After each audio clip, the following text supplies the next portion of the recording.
এই সময়ে যদি আমরা রুখে দাঁড়াতে না পারি, এই সময়গুলো যদি আমরা রুখে দাঁড়াতে না পারি, তাহলে আমাদের দেশের জাতির অস্তিত্ব বিপন্ন হয়ে পড়বে। আমরা বরাবরই বলছি, আওয়ামী লীগ এখন আর সেই আওয়ামী লীগ নেই। আওয়ামী লীগ এখন একটা সম্পূর্ণ দেউলিয়া একটা রাজনৈতিক দলে পরিণত হয়েছে। আওয়ামী লীগ সম্পূর্ণভাবে নির্ভরশীল হয়ে পড়েছে এখন আমলাদের উপরে এবং তার তথাকথিত বাহিনীর উপরে। আজকে আওয়ামী লীগের সরকার, শেখ হাসিনার সরকার গত একদিনে যে ঘটনাটি ঘটিয়েছে, এটা বাংলাদেশের রাজনীতির ইতিহাসে একটা জঘন্যতম ঘটনা।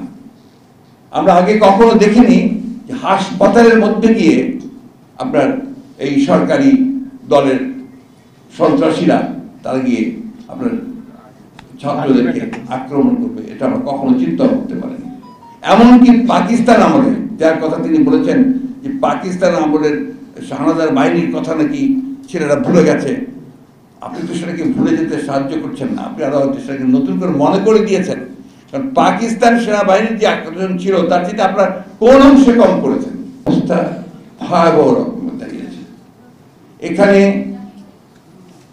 আইনের কোনো শাসন নেই, গণতন্ত্র নেই, এখানে মানুষের কোনো ন্যায় বিচার পাওয়ার কোনো অধিকার নেই, এমনকি কথা বলার পর্যন্ত অধিকার নেই। এই সরকার দীর্ঘদিন ধরে অত্যন্ত সুচতুরভাবে গণতন্ত্রকে নির্বাসিত করেছে, মানুষের অধিকারগুলোকে হরণ করেছে এবং ধীরে ধীরে সমস্ত অর্থনীতিকে একটা পরনির্ভরশীল অর্থনীতিতে পরিণত করেছে।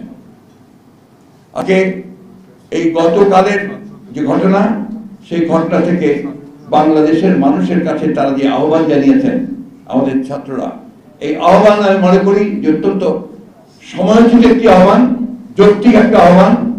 আমার খুব ভালো লেগেছে এই জন্যে যে আমরা এতদিন ধরে আন্দোলন করছি, আমরা গণতান্ত্রিক আন্দোলন করছি, আমরা এই কথা বারবার করে বলার চেষ্টা করছি যে এই সরকার জনগণের বিরুদ্ধে অবস্থান নিয়েছে। এই সরকার জনগণের যে অধিকারগুলো সেগুলোকে হরণ করে তারা গণতান্ত্রিক যে পরিবেশ সেটাকে সম্পূর্ণভাবে ধ্বংস করছে। কিন্তু আজকে এতদিন ধরে আমরা দেখেছি যে সেখানে সাধারণ ছাত্রদের সেই রকম কোনো আপনার তাদের পার্টিসিপেশন যেটা, সেটা আমরা দেখতে পাইনি।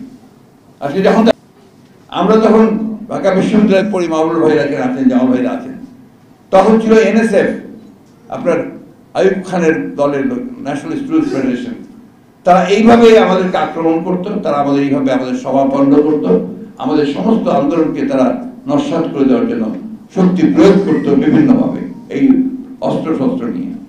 তো সেইখান থেকে আজকে আপনারা এর বাইরে তো যেতে পারেননি, আপনারা সেই পাকিস্তানিদের মতো একইভাবে সাধারণ ছাত্রদের যে ন্যায়সঙ্গত দাবি, যে যৌক্তিক দাবি, সেই দাবির আন্দোলনকে নস্যাৎ করে দেওয়ার জন্য আজকে আপনারা তাদের উপরে অস্ত্র শস্ত্র হাতে নিয়ে আপনাদের সেই লেলিয়ে দেওয়া বাহিনীকে আপনারা লেলিয়ে দিয়েছেন এবং তারা আজকে তাদের উপরে অত্যাচার নির্যাতন করে, কি ভয়াবহ নির্যাতন, পৈশাচী নির্যাতন করে তাদেরকে আপনারা আজকে দমন করার চেষ্টা করছেন।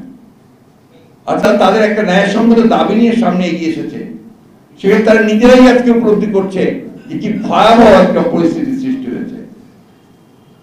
তারা কালকে যে আহ্বান জানিয়েছে, আমি মনে করি সমগ্র দেশের মানুষের এই আহ্বানে সাড়া দেওয়া উচিত এবং সমস্ত রাজনৈতিক দলগুলো এখানে আপনার সাড়া দেওয়া উচিত। আর কারণ কালকের যে বিষয়টা ছিল, এটা শুধুমাত্র কোটা আন্দোলনের বিষয়ে পরিণত ছিল না, কালকের এই বিষয়টা ছিল সম্পূর্ণভাবে যে আমার সন্তানদের উপরে অন্যায়ভাবে, অযৌক্তিকভাবে তাদের উপরে আক্রমণ করা হয়েছে। সেই আক্রমণটা ভয়াবহ আক্রমণ এবং তাতে করে আমাদের সন্তানের আজকে অত্যন্ত আহত হয়েছে, নির্যাতিত হয়েছে। গোটা বিশ্ববিদ্যালয় ব্যবস্থা আজকে শিক্ষা ব্যবস্থা ভেঙে পড়েছে। এটা শুধু ঢাকাতে নয়, সারা দেশে হয়েছে। একটা জিনিস একটু লক্ষ্য করবেন যে আসলে মূল যে দাবি জনগণের, যে একটা সুষ্ঠু অবাধ নির্বাচন চায়, এই গণতন্ত্রকে ফেরত চাই, ভোটের অধিকার ফেরত চাই, এই দাবিগুলোকে পাশ কাটানোর জন্য একটার পর একটা ঘটনা ঘটিয়ে তারাই ঘটনা ঘটাচ্ছে, ঘটিয়ে জনগণের যে দৃষ্টি, সেই দৃষ্টিকে তারা বিভ্রান্ত করছে। আজকে এই বিষয়টা আমাদের মাথার মধ্যে রেখে আমাদের যে মূল যে জনগণের যে সমস্যা, সেই সমস্যাটা হচ্ছে আমরা মুশফিকুর রহমান সাহেবের এই শতবার্ষিকী পালন অনুষ্ঠানে আমি দীর্ঘ করতে চাই না।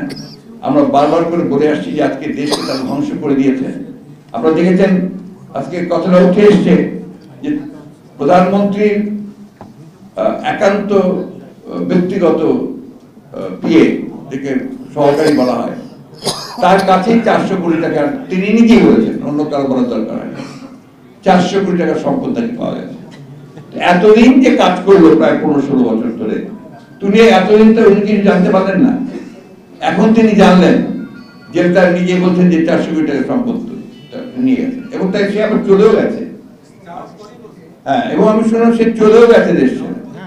এখন প্রশ্নটা হচ্ছে যে আপনারা এটাতে যাওয়ার পরেই বলেছে, আপনারা এতদিন এটা প্রমাণিত হচ্ছে একটা সুষ্ঠু জবাবদিহিমূলক একটা সরকার চাই, একটা ব্যবস্থা চাই, যে ব্যবস্থার মধ্যে দিয়ে মানুষের কথা বলার অধিকার থাকবে, যারা ক্ষমতায় থাকবে তাদেরকে জবাবদিহি করা হবে, তার জবাবদিহিমূলক আপনার ব্যবস্থা থাকবে, এবং সেখানে জনগণ তাদের কথা বলতে পারবে।